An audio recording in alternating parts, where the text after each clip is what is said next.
Hello everyone, Red Spectre here. This will be the first episode out of a series titled Stand Tuition. Today I will explain the contradiction known as King Crimson.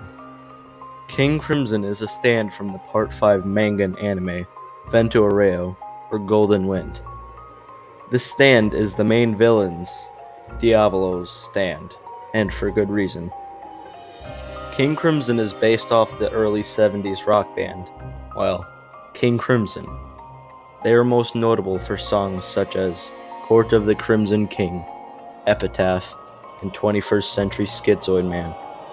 This stand has an overall red, white, and gray color design, with these colors the dominant color being red, which symbolizes, in my opinion, Diavolo's passion to keep himself hidden away from the whole world, as he remains the man in power with passion.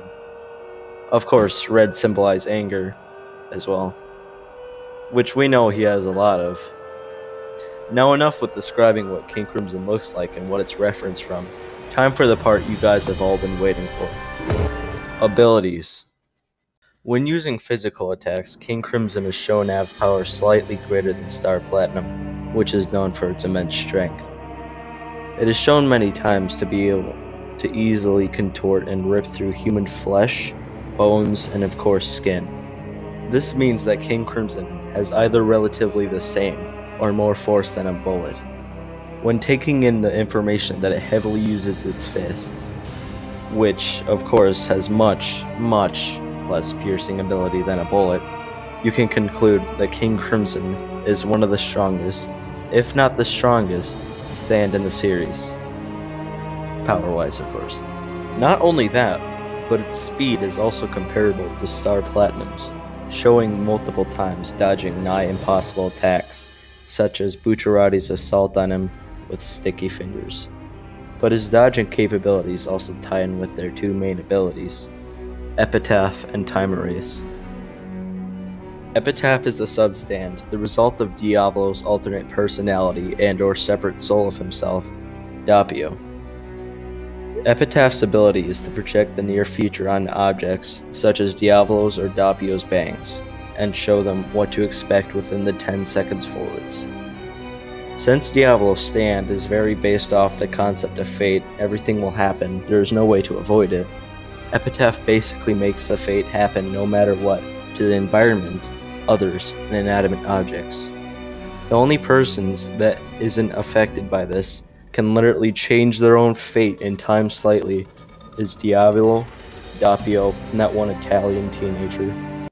We don't talk about him. The substand Epitaph is used together with King Crimson's main ability, Time Erase. There's a lot of confusion on how it works, but it's relatively simple. After using Epitaph and seeing 10 seconds into the future, King Crimson will start Time Erase. This goes back to what I said about Epitaph. All fate is carried within these 10 seconds, but with the exception of enemies not being aware within this. Time Erase allows Diavolo to see within these 10 seconds slowly, acquiring the knowledge of this situation, setting up the perfect counterattack. Also within Time Erase, after the 10 seconds it will be erased. This is also another confused topic, being not told the best it could have done. If he completes this move, there is two variations that he can choose from. At the Metallica fight, King Crimson was shown to erase 0.5 seconds of time locally when attacked by Narantia. He removed the short amount of time where he was hit by the tracer rounds of Aerosmith, making it pass straight through him.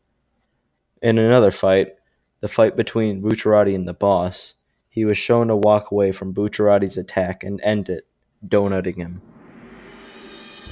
So within Time Erase, he can avoid attacks, relocate himself within the slow 10 seconds, and remove events from time itself.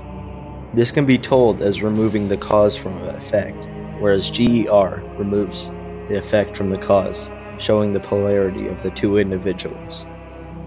These are all the abilities of Diavolo's / Doppio's stand, King Crimson. We will now solve or analyze common questions about the stand itself. How did Bucciarati see his past self? Going back to the Bucciarati fight, you can see this question almost everywhere, and for good reasons. It was kind of out of the blue and made the stand more complicated. But really, this is an easy answer. Since Epitaph can be projected on almost anything, future Bucciarati was really seeing his past self with Epitaph. This is like a distraction, a holograph if you'd call it. There is no real importance to this, only that it shows that Epitaph can be a distraction as well. How was Narantia killed within Time Race? Narantia was not killed within Time Race, and I'll tell you how he did this.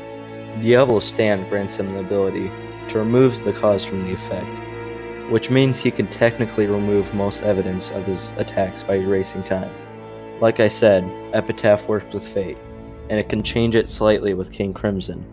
This doesn't mean he always has to change fate. How this works is that it was just fated for Narantia to be impaled on the gate, so it happened. King Crimson just removed the time of it happening and skipped to the effect. This of course was done because you'd think Diavolo's identity would have been out there if he just picked up Narantia and impaled him. You know, I'm not a scientist, but I think that's how it works. This is the end of the first Stand Tuition on the misunderstood King Crimson. If you believe I was wrong about anything I said within this, please comment down below and I'll try to clear up, rethink about what I said. But that's it for today. If you like this kind of video, make sure to like the video and tell me you'd like to see more of this. There will be several other episodes clearing up stands, as I like to do these kinds of videos. See you in the next episode. Farewell. Bruh. Life could be a dream. Life could be a dream.